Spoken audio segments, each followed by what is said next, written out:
వెంకట్ గారు స్టార్ట్. నిహారిక గారికి నా మైక్ ఫస్ట్ మీకే అడుగుతున్నాను. నేను సినిమా చూసాం, చాలా బాగుంది. డిసప్పాయింట్ అయ్యారా? మేము ప్రీ రిలీజ్ పిఠాపురంలో చేయలేదని మీరేగా అడిగింది. కానీ చాలా అసలు నిజంగా నాకైతే ఏడుపు వచ్చేసింది, చాలా ఇది అయిపోయాను అనమాట. కానీ ఫస్ట్ సినిమాతో మంచి బ్లాక్ బస్టర్ హిట్ కొట్టారు, ఇంతమందికి లైఫ్ ఇచ్చారు. నిజంగా వాళ్ళు రేపొద్దున మీ పేరు చెప్పుకుంటారు. సినిమాలో మీరు కొన్ని డేరింగ్ పాయింట్స్ కూడా చెప్పడం జరిగింది. అవి అంటే గవర్నమెంట్ జాబ్ ఉన్నోడికి నీకు రిజర్వేషన్ ఎందుకు రా అనేసి ప్రశ్నించారు. యాక్చువల్గా చెప్పాలంటే ఇది అంటే పవన్ గారిని అభిమానించే వాళ్ళందరికీ కూడా నిజంగా అంటే ఆయనకు అన్ని వర్గాల వారు ఉంటారు, ఆయన కొద్దిగా ఇబ్బంది అయ్యే పరిస్థితి ఉండదా ఈ రిజర్వేషన్లు? అంటే అన్ని వర్గాల వారు ఉంటారు కదా, ఇది ఎలా? రియల్ లైఫ్ గురించి చెప్పట్లేదండి, ఇట్స్ మూవీ. సినిమా అండ్ అందులో కూడా ఆ ప్రాబ్లం వచ్చేది బేసిక్గా రాంబాబు అన్న క్యారెక్టర్కి చేయొద్దు. రాంబాబు అన్న క్యారెక్టర్కి సెకండ్ హాఫ్లో ఏదైతే ఉంటుందో తన ప్రాబ్లమ్ని తనే చాలా సింపుల్గా చెప్తాడు. కరెక్టే, నేను ఇప్పుడు డైరీ ఫామ్ పెట్టుకున్నాను, అప్పుడు నువ్వు చెప్పింది కరెక్టేలే, నాకు అర్థం చేసుకునే వయసు లేదు అని. అది అక్కడ ప్రాబ్లమ్ రిజర్వేషన్ వల్ల లేకపోతే కాస్టిజం వల్ల కాదు, వాళ్ళు తెలిసి తెలియని వయసులో వాళ్ళు అర్థం చేసుకునే విధానం తప్పు. రిజర్వేషన్ తప్పు అని కాదు, రిజర్వేషన్ కరెక్ట్ అని కాదు, అది అసలు మేము ఆ టాపికే మాట్లాడలేదు. వాళ్ళ ఒపీనియన్స్ వాళ్ళకు ఉన్నాయి సినిమాలో, అది వాళ్ళు పర్సీవ్ చేసుకునే అంత జ్ఞానం వాళ్ళకి ఆ వయసులో లేదు. That is what we wanted to say. That problem could be any problem, but we wanted to be reservation, ఆ కైండ్ ఆఫ్ ప్రాబ్లమ్. ఎందుకంటే మనకి 18 years వచ్చేసరికి టంగ్ మన జ్ఞానబల్బులాగా మనకు అర్థమయ్యేది, మనకు తెలిసిన కొత్త న్యూస్ ఏదైనా ఉందంటే అది కాస్ట్ గురించి. Because of that. ఓకే, ఇంకొక క్వశ్చన్ శివ గారిని అడుగుతాను. ఎక్కడ శివ? రియల్ లైఫ్లో మొన్ననే పవన్ గారు ₹1 కూడా ఇవ్వకుండా గెలిచారు, మీరెందుకు ఓడిపోయారు సినిమాలో? ఇది నాకన్నా మా డైరెక్టర్ గారు చెప్తే ఇంకా బాగుంటుందేమో సార్. యాక్చువల్లీ ఇది ఆయన మేము అనుకుంది కూడా 2019 చేసుకున్నది కదా సార్. నిహార్ గారికి ఇవ్వండి, చెప్తారు. ఇది ఈయన రాసుకున్నప్పుడు 2019 ఎలక్షన్స్ నుంచి ఇన్స్పైర్ అయ్యి రాసుకున్నారండి. మాకు పాపం ఈయనకు సినిమా అయ్యేసరికి 3.5 సంవత్సరాలు పడుతుందని ఐడియా లేదు కదా పాపం. అప్పుడే చేసేద్దాం, యంగ్ బ్లడ్ హాట్ బ్లడ్ అనుకుని రాసేసుకున్నారు. So this is based on what would have happened in 2019 behind. ఎన్నో రోజుల ముందు కాదు, ఎలక్షన్కి 1 day ముందు లేకపోతే 1 night ముందు ఏమై ఉంటుందా అని చెప్పి ఒక సార్కాస్టిక్గా ఒక సటారికల్గా చూపించడం జరిగింది. That is what it's about. ఇప్పుడు గెలిచారు, అదే వాళ్ళు కూడా అంటారు కదా, నువ్వు చచ్చేలోపు నేను గెలిచి చూపిస్తాను అంటాడు కదా. So never losing hope on the future. అప్పుడు ఓడిపోయారు. సో మేము 2023లో చూపించింది నిజం లైఫ్లో 2019లో జరిగింది. ప్రొడ్యూసర్గా ఇప్పుడు ఒక మంచి బ్లాక్ బస్టర్ హిట్ కొట్టారు. సో మీ ఫ్యామిలీ హీరోస్, మీ అన్నయ్య వరుణ్ గారి కానీ, లేదా చరణ్ అన్నయ్య కానీ, లేదా మీ బావగారు మన బన్నీ గారితో ఇలాంటి ప్యాన్ ఇండియా స్థాయి చేసే సినిమాలు ఏమైనా ఉంటాయా మీ బ్యానర్ నుంచి, పింక్ ఎలిఫెంట్స్ నుంచి? జెన్యున్గా చెప్పాలి అంటే I'm someone who always believes in the story అండి. ఫస్ట్ కథ వచ్చిన తర్వాత అది నిజంగా చరణ్ అన్న కానీ, బన్నీ అన్న కానీ, మా అన్న కానీ వాళ్ళు చేసే అంత స్థాయి ఆ కథకి ఉంటే కనుక నేను డెఫినెట్గా అప్రోచ్ అవుతాను. లేకపోతే ఉత్తిగే వాళ్ళతో చెయ్యాలి కాబట్టి ఏదో కథ తీసుకెళ్దామని అయితే నేను వెళ్ళను. నిహారిక గారు సార్, అయితే యాక్చువల్గా మీరు అన్నారు చిన్న సినిమా కింద మొదలయ్యి ఇంత పెద్ద విజయం అయితే దక్కించుకుంది కదా ఫైనల్గా. ఈయన దృష్టిలో చిన్న సినిమా సార్, మేము ఎప్పుడు చిన్న సినిమా అనుకోలేదు. ఈయన కథ చెప్పినప్పుడే మాకు ఎంత బడ్జెట్ అవుతుందో అర్థమైపోయింది. బడ్జెట్ పరంగా కాదు, అంటే కాస్టింగ్ పరంగా కానీ వీటి పరంగా కానీ. అయితే ఇప్పుడు సినిమా ఇప్పుడు రిలీజ్ ముందంటే ప్రతి ఒక్కరికి ఒక రమేష్ గారి తప్పనించి ప్రతి ఒక్కరికి చిన్న చిన్న డౌట్స్ ఉండొచ్చు, 1% డౌట్ ఉంటుంది. ఇప్పుడు జనాలు వెర్డిక్ట్ ఇచ్చేసారు కదా, మరి ఇప్పుడు అట్లీస్ట్ పిఠాపురంలో సక్సెస్ మీట్ కానీ, లేదంటే చిరంజీవి గారు, ఎందుకంటే చిరంజీవి గారు ప్రతి ఎంత చిన్నవాళ్ళైనా ఇప్పుడు హనుమాన్ లాంటి సినిమాని ఫస్ట్ వచ్చి మొదలుపెట్టింది ఆయనే కదా. మరి ఇంత పెద్ద సక్సెస్ అయిన తర్వాత ఆయన లాంటి వాళ్ళని పెట్టి, లేదంటే చరణ్ గారిని వీళ్ళని తీసుకొస్తే ఏంటంటే ఈ కుర్రాళ్ళకి ఏంటంటే ఒక బూస్టప్ అనేది ఇంకా పెద్ద రేంజ్కి వెళ్తుంది కదా. నేను సినిమా ఇంత మంచి టాక్ వచ్చిన తర్వాత నేను ఫస్ట్ ఫోన్ చేసింది చిరంజీవి గారికి. ఎందుకంటే ఆయన మాకు వీడియో బయట ఇచ్చినప్పుడు మాకు మామూలు ఎనర్జీ రాలేదు.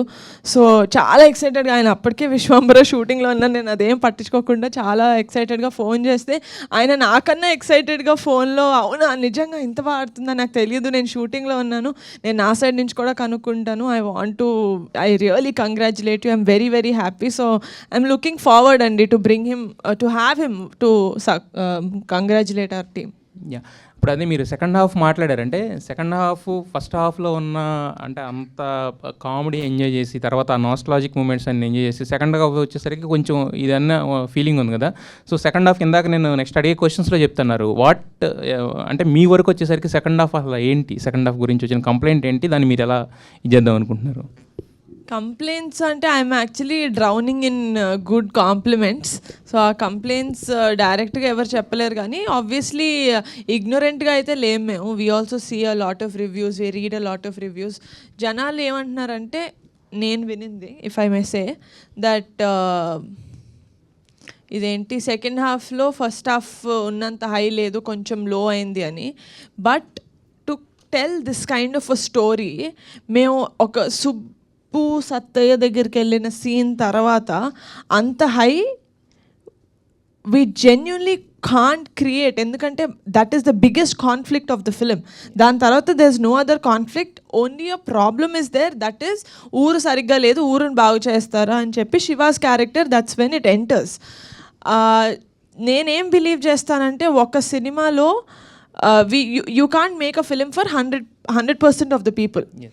So many people are connecting to it, and మా సినిమా ఎండ్ అయ్యే పద్ధతి ఏదైతే ఉందో, ఆ లాస్ట్ ఫ్రెండ్షిప్ మళ్ళీ నాస్టాల్జియాకి ఏదైతే తీసుకెళ్తామో, అందరూ మీరు గుర్తుంటే మన ఇక్కడ ఒక ప్రెస్ మీట్ అయింది, అక్కడ నేను చెప్పాను జనాలు ఏడుస్తూ రారు బయటకి, నవ్వుతూ రారు, ఒక సంతృప్తితోటి బయటకు వస్తారని చెప్పాను. That is the feeling every one is coming with, and I'm so happy that I'm right.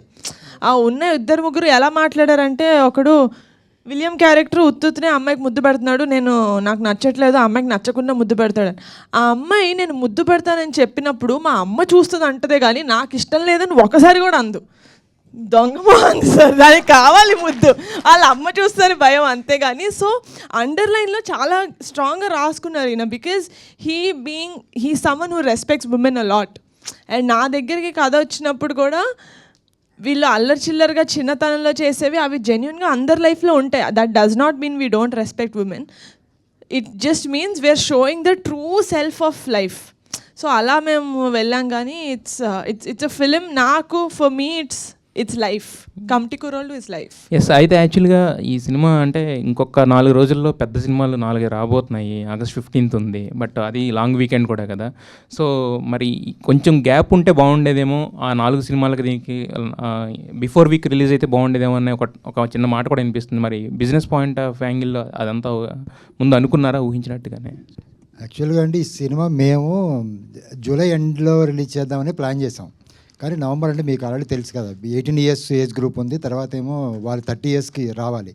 మేము 18 years ఏదైతే ఉందో ఆ జాతర స్టార్ట్ చేసే మధ్యలో అప్పుడు మనకి అమలాపూర్లో పెద్ద తుఫాన్ వచ్చింది. ఏదైతే జాతర సెటప్ గిటప్ అంతా చేసాం మొత్తం అంతా పడిపోయింది. అది ఊర్లో గోదావరి, ఇప్పుడైతే మొన్న వరదలకు టోటల్గా మునిగిపోయింది. ఆ గోదావరి గట్టులో ఒక పెద్ద చెట్టు ఉంటుంది, అక్కడ జాతర ప్లాన్ చేసాం. మేము 4 రోజుల తర్వాత వెళ్తే మొత్తం ఫుల్ వాటర్తో ఉంది. అక్కడ గోదావరి జిల్లాలో ఏంటంటే మనలాగా హైదరాబాద్ లాగా ఇవాళ వర్షం వస్తే రెండో రోజు భూమిలోకి వాటర్ వెళ్దు, అంటే అది నేల యొక్క ఇది అది ఒక 1 week కానీ సెట్ అవ్వదు. మేము మొత్తం యూనిట్ అంతా దానికోసం 1 week చేయలేక మళ్ళీ హైదరాబాద్ వచ్చి 15 days గ్యాప్ ఇచ్చి మళ్ళీ వెళ్ళాం. దానివల్ల ఏమైంది, మనకు ఆల్మోస్ట్ 15 to 20 days మేము ఏదైతే షెడ్యూల్ అని ప్లాన్ చేసామో అది మాకు అయిపోయింది. బట్ అలాగే ఫస్ట్ సినిమా ఇంత పెద్ద టెక్నీషియన్స్ చేసినప్పుడు దాన్ని మేము హరియప్ చేయడం ఇష్టం లేదు. డైరెక్టర్ అప్పటికే అనుకున్నాం ఏదో కొంత చేద్దాం, హరియప్ చేద్దాం అనుకున్నాం, కానీ క్వాలిటీ, ఎందుకంటే కొత్త వాళ్ళతో చేస్తాము, క్వాలిటీలో ఎక్కడ కాంప్రమైజ్ అవ్వకూడదనే ఉద్దేశంతో దానివల్ల మేము యాక్చువల్ మ్యాక్సిమం సెకండ్ కానీ అట్లీస్ట్ సెకండ్ కన్నా వద్దాం అనుకున్నాము. మాకు మిగతా అట్ల వాళ్ళు కూడా ఏంటంటే అది 9th వచ్చింది. బట్ లక్కీగా మేము కూడా ఏంటంటే జనకి 15th పుష్ప వచ్చేస్తుంది అంటే నా ఐడియా ఈ సినిమాల గురించి కాదు, అప్పుడు మేము చేసిన 15th పుష్ప ఉంది. అంత పెద్ద సినిమా ఉన్నప్పుడు మనం అంత దగ్గర రావడం కరెక్ట్ కాదు అనుకున్నాము. అనుకుని ఇప్పుడు ఇంకో 2 సినిమాలు వచ్చినాయి. ఓకే, వంశీ గారు. I'll actually add to what he told. ఒకసారి అండి బిజినెస్ పర్స్పెక్టివ్ అన్నారు కదా. సో ఐ థింక్ మనాళ్ళు అంటే తెలుగు ఆడియన్స్ ఏంటంటే వరదలు వస్తున్నా సరే కంటెంట్ బాగుంటే పడవలు వేసుకుని వెళ్ళిపోతారు సినిమాకి. అండ్ ఎస్పెషల్లీ ఇంకొకటి ఏంటంటే ఈ ఇయర్ స్టార్టింగ్లో మీరు చూసారు ఆల్రెడీ హనుమాన్ ఎలాంటి వండర్స్ క్రియేట్ చేసిందో అన్ని బిగ్ ఫిలిమ్స్ మధ్యలో వచ్చి. So and we are very confident this will be a 3-week run film easily. That and ఇది డిస్ట్రిబ్యూటర్స్ చెప్తున్నారండి. So this is not I mean whoever our team is. So basically they are saying this will definitely go for more than 3 weeks, and we are very thankful that this film is given to us అని చెప్తున్నారు. So I think we are very happy in terms of business. Vamsi గారు. Hi sir. Hello అండి. చాన్నాళ్ళ తర్వాత ఒక చిన్న film చాలా excite చేసింది. నేను రాత్రి మీతో మాట్లాడాను. అవును సార్, అవును sir. Thank you sir, thank you sir, thank you so much. Firstly cinema first 1 అవర్లో వచ్చే నాస్టాలజిక్ మూమెంట్స్ చాలా బాగా బ్లెండ్ చేశారు. ఇంటర్వెల్లో యాక్చువల్లీ ఆ సీక్వెన్స్, ఆ బ్రిడ్జ్ సీక్వెన్స్ కానీ, అక్కడ కొన్ని టెక్నికల్ పాయింట్స్ కానీ, కెమెరా వర్క్ కానీ చాలా బాగా చేశారు. అక్కడ మ్యూజిక్ కూడా బాగా చేసుకున్నారు. సెకండ్ హాఫ్లో కూడా సత్య దగ్గరికి వెళ్ళే సీన్స్ కానీ కొన్ని చాలా బాగా రాసుకున్నారు. ఫస్ట్ని చాలా చాలా ఎంజాయ్ చేసిన మూవీ చాన్నాళ్ళ తర్వాత. చాలా తక్కువ ఎక్స్పెక్టేషన్స్తో వెళ్ళినా సరే చాలా బాగా ఎంజాయ్ చేసాం. అండ్ ఇంకొకటి బాగా నచ్చింది నాకు పాయింట్ ఏంటంటే, యాక్చువల్లీ క్వశ్చన్లు అడగడం మానేసి నాకు ఏం నచ్చిందో చెప్తుంది. Thank you so much sir. Actually మాకు నచ్చుతుంది ఇది. నాకు ఇది చాలా అరుదు, సో ప్లీజ్ చెప్పండి. సో అంటే క్యాస్టిజం గురించి, రిజర్వేషన్స్ గురించి చాలా సెన్సిటివ్ పాయింట్స్. అండ్ ఏంటంటే చాలా యూజ్ చేసుకోవాలనుకుంటే చాలా యూజ్ చేసుకోగలిగిన పాయింట్స్. నాకు బాగా నచ్చింది ఏంటంటే ఎంతవరకు యూజ్ చేసుకోవాలో అంతవరకే యూజ్ చేసుకున్నారు. ఇప్పుడు హ్యావ్ ఈజీలీ మేడ్ దట్ ఒక కాంట్రవర్షియల్ ఫిల్మ్ లాగా ఒక రిజర్వేషన్స్ పాయింట్ని ఇంకొంచెం ఎక్కువ స్ట్రెస్ చేసి దాంట్లో డిబేట్స్ జనరేట్ చేయొచ్చు, లేకపోతే ఒక కాన్ఫ్లిక్ట్స్ జనరేట్ చేయొచ్చు. బట్ ఏంటంటే చాలా తక్కువ ఎక్కడ ఆ కాన్ఫ్లిక్ట్ క్రియేట్ చేయడానికి యూజ్ చేసుకున్నారు, బట్ ఎక్స్ప్లాయిట్ చేయలే. అది బాగా నచ్చింది. Thank you sir. Yeah. And Niharika గారు ఇందాక అన్నట్టు ఏంటంటే చాలామంది సెకండ్ హాఫ్ గురించి చెప్తున్నారు. సెకండ్ హాఫ్ మోస్ట్లీ నాకు చాలా వరకు నచ్చింది. చాలామందితో పాటు నా ఒపీనియన్ ఏంటంటే ఆ పాలిటిక్స్ బ్లాక్ ఉంది కదా, ఆ బ్లాక్ కాకుండా ఈ జాతర ఎక్కడైతే సత్యని కన్విన్స్ చేయడం, ఆ జాతర చేయడం అక్కడతో ఎండ్ చేసి ఉంటే సినిమా ఇంకా బాగుండేది, అంటే ఇంకా బెటర్ హై అయ్యేది అని అనిపించింది. దాని గురించి ఏం చెప్తారు? Going back if you have a chance. ఇప్పుడు ఎంతమంది ఇన్ని రకాలుగా చెప్తున్నారు కాబట్టి ఏమనిపించింది? అక్కడ ఏదైనా చేంజ్ చేసుకోగలిగి ఉండేవారా? లేదు సార్, యాక్చువల్లీ మేము దాని గురించి స్టాండ్ అయ్యే ఉన్నాం ఇప్పటికీ. ఎందుకంటే మొదటి కథ మొదలయ్యేది ఊరు జాతర గురించి, జాతర తర్వాత వచ్చే ఎలక్షన్స్ గురించి. మనం జాతర పూర్తి చేయకుండా ఎలక్షన్స్కి వెళ్ళలేమని ముందు నుంచి చెప్తూనే వచ్చాం సినిమాలో. బికాస్ ఆఫ్ హై మూమెంట్స్, ఆ క్యారెక్టర్కి, సుబ్బు అనే క్యారెక్టర్కి, సత్య అనే క్యారెక్టర్కి, ఫ్రెండ్షిప్కి మధ్యలో ఉన్న హై మూమెంట్స్ వల్ల అది ఒక ఆ మీటర్లో లిటిల్ డౌన్ అయింది. బట్ మాకు వస్తున్న రిపోర్ట్స్ ప్రకారం లోపల ఊళ్ళల్లో ఆ ఎలక్షన్స్ ఏవైతే ఉన్నాయో అందరూ కనెక్ట్ అవుతున్నారు. ఎందుకంటే రేపొద్దున ఎలక్షన్గా ఈరోజు చూసేవన్నీ కూడా మేము చూపించాం. సెటరికల్గా చూపించినా, నవ్వి చూపించినా, ఏం చూపించినా కానీ అరే మేము చూస్తున్న కదా, ఇది మా కథ అన్నట్టు ఫీల్ అవుతున్నారు అందరూ. సో ఎక్కడ కూడా దానికి రిగ్రెట్ ఏం ఫీల్ అవ్వట్లేదు సార్. ఇంకోటి ఈ రిజర్వేషన్ గురించో దీని గురించో మేడం క్లియర్గా చెప్పారు. అది మా పాయింట్ కదా. ఇంకొకటి డిబేట్స్ పెట్టాలన్న ఆలోచనలు లేవు. జెన్యున్గా ఒక సినిమా చేద్దాం, ఆ కాంట్రవర్సీ ద్వారా మనం జనాల్లోకి వెళ్దాము, దీని గురించి మాట్లాడేసుకుంటా జనాలు మన దగ్గర గురించి మాట్లాడేసుకుంటారు. అసలు అంటే అలాంటి ఫస్ట్ థింగ్ అలాంటిది నేరుగా గారి మాకంటే చీప్ థాట్స్లో అనిపించినాయి. ఎప్పుడు మనం కుర్రోళ్ళని పెట్టుకుని ఆనందంగా అందంగా మనం ఎలా సినిమా తీసామో అలాగే వెళ్దాం అనుకున్నాం. సో అక్కడ మాకు ఎప్పుడు క్వశ్చన్ కూడా రేజ్ అవ్వలేదు. And people receiving it very positively. ఇదంటే కొన్ని సెన్సిటివ్ పాయింట్స్ ఉన్నాయి, కొన్ని సున్నితమైన అంశాలు ఉన్నాయి. సో బయటకు వచ్చిన తర్వాత దాని ఫలితం ఎలా ఉంటుంది అనేది పక్కన పెడితే, ముందు రైటింగ్ విషయంలో మీరు ఎలాంటి జాగ్రత్తలు తీసుకున్నారు?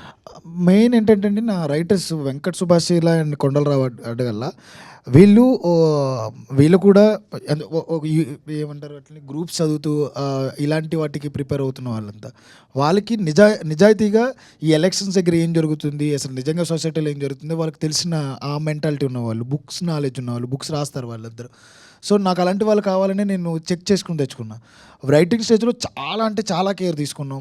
ఇంకొకటి ఏంటంటే మేము ఏ రాజకీయానికి అప్లై కాకూడదు మాకు సంబంధించిన పార్ట్ అని చాలా ట్రై చేసాం. ఎంత చేసుకున్నది పవన్ కళ్యాణ్ గారికి అప్లై అవుతుంది బికాస్ ఆఫ్ హిస్ నిజాయితీ.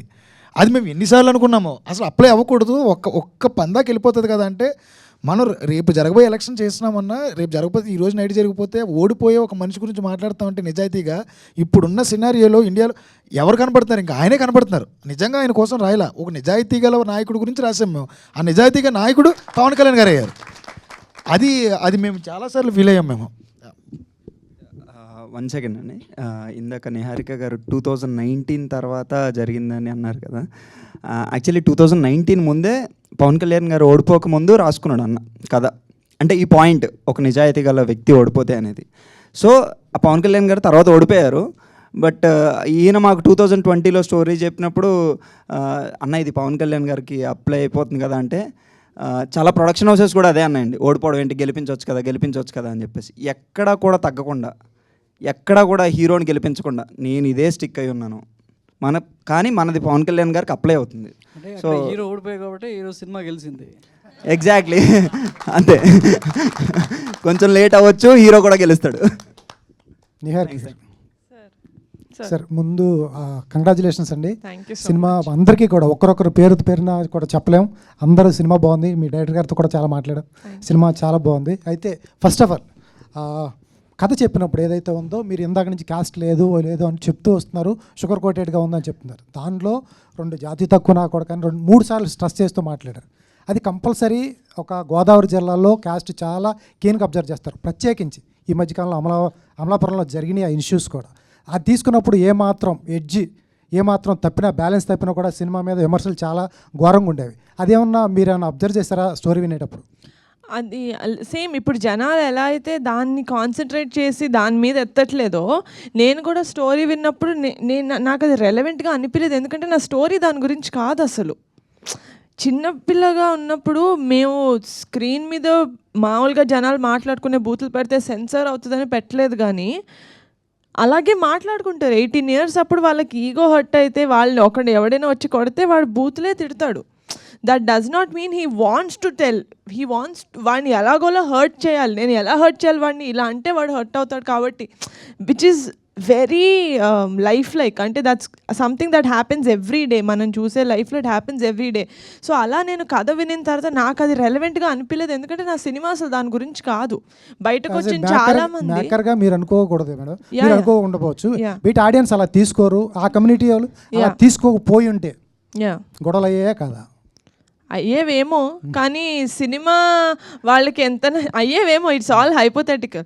కానీ సినిమా చూసేటప్పుడు నేనైతే ఎలా విన్నాను as a creator, as a producer, నేను కథ ఎలా అయితే విని, ఎలా అయితే కథ ఇలాగే తీసుకుంటారు సినిమా అన్న కాన్ఫిడెన్స్తో నేను ముందుకెళ్ళాను, ఆడియన్స్ కూడా అలాగే తీసుకుంటున్నారు కదా, which means we succeeded.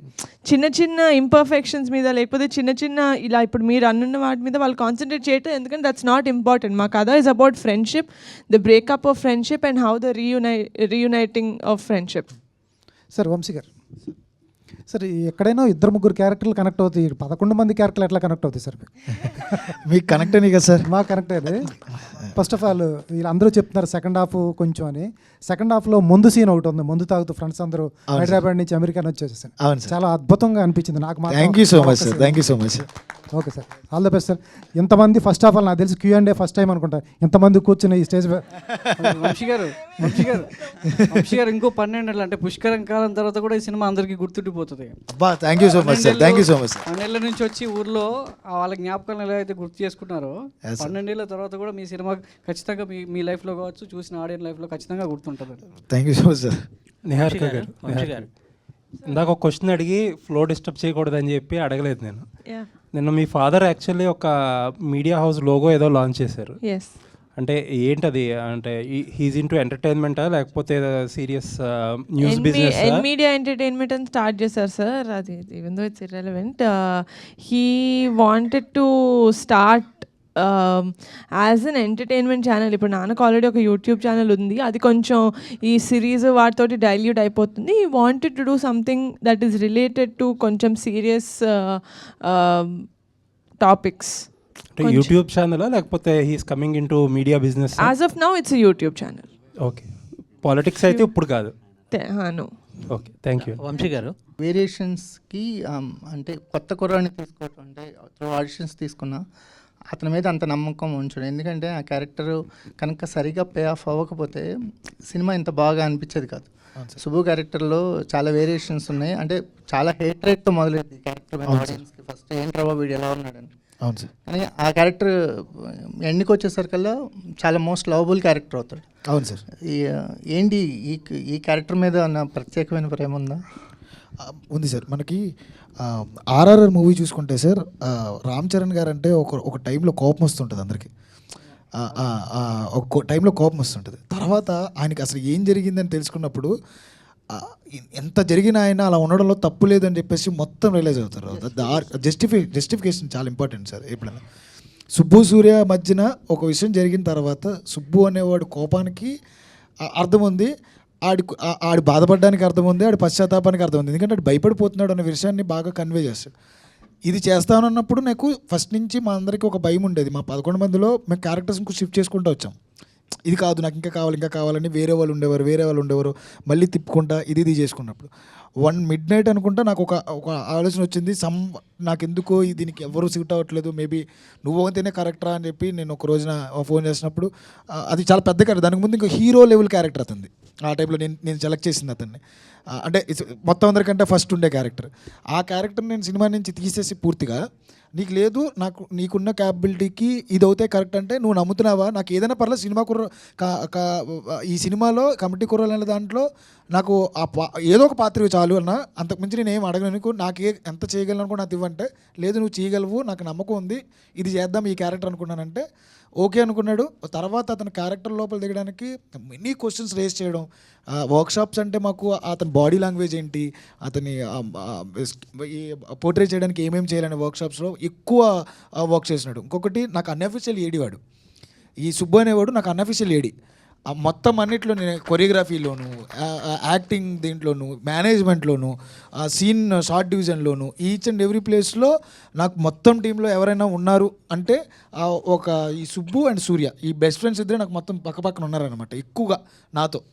So వాళ్ళకి కథ తెలుసు, దాన్ని బట్టి వాళ్ళు వెళ్ళిపోయారు సార్, అంతే. నిహారిక గారు, మెగా ఫ్యామిలీలో అబ్బాయిలంతా హీరోలు గాను అమ్మాయిలేమో ప్రొడ్యూసర్లుగా షేర్ చేసుకున్నారా ఏంటి మీరు సుష్మిత గారు? అలా కుదిరిందండి. అవునా? ఏంటంటే డార్లింగ్లో చేశారు, మళ్ళీ యాక్టింగ్ ఎప్పుడు? దీంట్లో పాటలో జస్ట్ అట్లా కనిపించి వెళ్ళిపోయారు. అది ఈయన అడిగితే చేశాను. బట్ స్క్రిప్ట్స్ చూస్తానండి, అంటే మంచి స్క్రిప్ట్స్ చెప్పాను, చాలా రీజన్స్ వల్ల రావట్లేదు అని. బట్ ప్రస్తుతానికి తమిళ్లో ఒక మూవీ చేశాను, అది నెక్స్ట్ మంత్ రిలీజ్ అవుతుంది. వంశీ గారితో మెయిన్ లీడ్ అని రాపించకూడదా? రాయించుకుంటా, ఆర్డర్ వేయాలి సార్ ఇవిడ మమ్మల్ని. ఇంకొకటి అవన్నీ పక్కన పెడితే ఒక పాత్ర ఆవిడనే వెతుక్కుని రావచ్చు, ఆవిడకంత అంటే రాయించుకోగలగచ్చు, ఆవిడ నిజంగానే ఆవిడ పొజిషన్లో ఎవరికి రాయించుకోగలగచ్చు, ప్రొడ్యూస్ చేయొచ్చు. బట్ మేడంకి నాకు తెలిసిన మేడం వరకు ఏంటంటే ఒక పాత్ర నచ్చితే మాత్రమే ఆవిడ ఓకే చేస్తుంది, లేకపోతే చేయదు. ఎన్నో వింటారండి, ఖాళీగా ఏమీ ఎవరు రాకుండా ఉండరు, ఎన్నో వింటున్నారు. నేను చూస్తూ ఉంటాను కదా ఆఫీస్లో, ఆవిడకి నచ్చకపోతే కంపల్సరీ చేయరు. డెఫినెట్లీ నాకు అవకాశం ఇస్తే కనుక నేను కంపల్సరీ మేడంతో వర్క్ చేయాలని నాకు ఎప్పటి నుంచో ఉంది. నేను మొన్న మెన్షన్ కూడా చేశాను, మేడం నాకు అవకాశం ఇస్తే నేను కంపల్సరీ చేస్తానని. మేడం టైము నాకు ఇస్తే నిజంగా చేస్తాను నేను.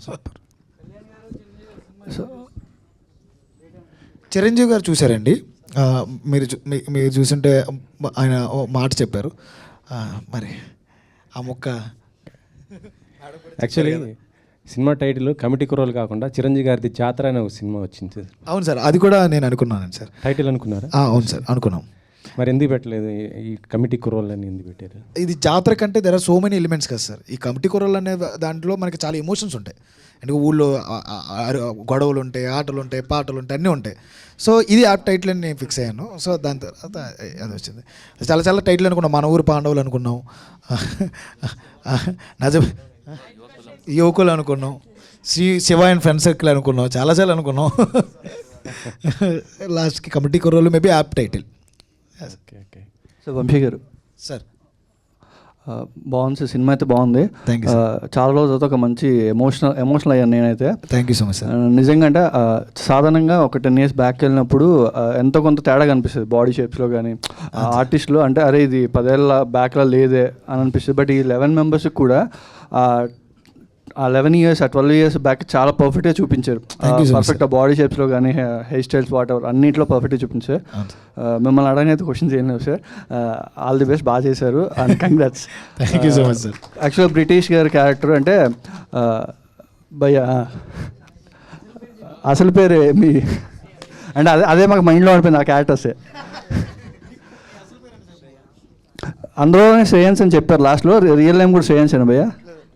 రియల్ నేమ్ శివకుమార్ మట్ట అన్న. ఓకే, అంటే ఎందుకంటే మా ఊళ్ళో నాది కిరాణా షాపే, సో మా ఫ్రెండ్స్ కూడా అలాగే వచ్చి ఇది ఉంటూ ఉంటారు అనమాట. సో అది నాకు బాగా కనెక్ట్ అయింది. Thank you. అండ్ తేజస్వి గారు సినిమాలో అంటే గర్ల్స్కి సంబంధించింది అండి. ఇక్కడ మీకే అంటే ముద్దు పెడితే ఇది అది ఉంది కదా, ఆ డైలాగ్ చెప్తుంటే అసలు ఫన్ కదా అది, అంటే అసలు నమ్మలేము మనం. మీరు ఎట్లా ఆ డైలాగ్ని ఎలా రిసీవ్ చేసుకున్నారు అసలుకి? ఎట్లా? యాక్చువల్లీ నేను దానికి చాలా రిలేట్ అయ్యానండి, ఎందుకంటే చిన్నప్పుడు నేను కూడా అలాగే అనుకునేదాన్ని, నా ఫ్రెండ్స్ చాలామంది అలాగే, ఆ ఇన్నోసెన్స్ ఆ ఏజ్లో అలాగే ఉంటుంది. సో నేను చాలా రిలేట్ అయ్యి చేసిన క్యారెక్టర్. యా, ఇన్ని రోజులు అంటే మొత్తం సినిమా మొత్తం విలేజ్లో ఉంది కదా, అవునండి. సో ఆ అట్మాస్ఫియర్ని ఎలా ఎంజాయ్ చేశారు ఏంటి అసలుకి? మాది రాజమండ్రి అండి. సో ఆ అట్మాస్ఫియర్ నేను చిన్నప్పటి నుంచి చూసి పెరిగిన దాన్ని, సో చాలా కనెక్ట్ అయ్యాను. అండ్ నా ఫస్ట్ మూవీలో కూడా నేను సేమ్ గోదావరి అమ్మాయిగా ఇంట్రడ్యూస్ అవ్వడం నాకు చాలా హ్యాపీగా అనిపిస్తుంది. సార్ మీకు ఆ స్లాంగ్ ఎలా వచ్చిందండి అసలుకి? అంటే రాజమండ్రి ఆ స్లాంగ్ మొత్తం మీ పక్కన క్యారెక్టర్, యాక్చువల్లీ మీరు బెంగళూరు అంటారు కదా. నేను actually have to thank everybody on the set. They help me out, especially Hemanth, the assistant director. I use to imitate him, ఎందుకంటే నాకు తెలీదు స్లాంగ్. నాకు ఫస్ట్ ఆఫ్ ఆల్ తెలుగు రాదు, so to understand the slang it was very difficult for me. But ఏమంటే కొంచెం if you know the way they end the sentence it's little different. So అందుకే కొంచెం imitate చేసి చేశాను. Yes.